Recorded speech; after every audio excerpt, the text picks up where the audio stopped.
Ho ricevuto, è vero, all'interno del partito tante critiche e questo non me l'aspettavo, dico la verità, perché parto dal presupposto che io faccio parte di un partito che è pluralista e di per sé dovrebbe quantomeno ascoltare quelle che sono le varie sensibilità. Ci sono state anche proteste all'interno del partito, ma anche chi l'ha difesa a spada tratta. Tra questi cito Del Rio, che addirittura ha detto: se dovessero toccare Anna Maria Bigon io prenderei dei provvedimenti, ha minacciato addirittura di dare le dimissioni. Mi fa molto piacere aver ricevuto questo tipo di solidarietà da parte di Graziano Del Rio, ma anche di tante altre persone del territorio e onorevoli, ma soprattutto le persone che magari conosco, che fanno parte della semplice comunità, perché questa dobbiamo rappresentare e questi sono in buona parte anche con me. Va assolutamente fatta una legge nazionale che preveda determinati requisiti.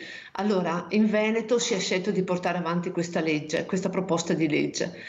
E si è detto che è una procedura sanitaria, benissimo. Se è una procedura sanitaria, ho detto io, e quindi solo per determinare i tempi e le modalità di arrivo al suicidio assistito, quindi di arrivo al diritto alla morte, benissimo, basta una delibera della giunta regionale. Lo hanno fatto in Toscana, lo hanno fatto in Puglia, poteva benissimo farlo il presidente Zaia all'interno della regione Veneto.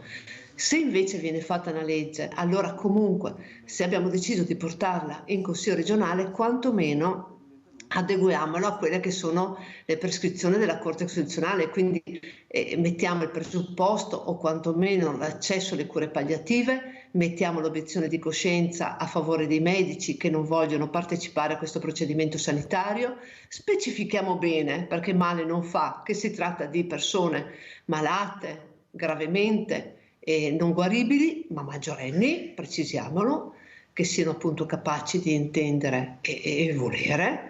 E precisiamo anche magari che il comitato multidisciplinare sia composto da determinate persone.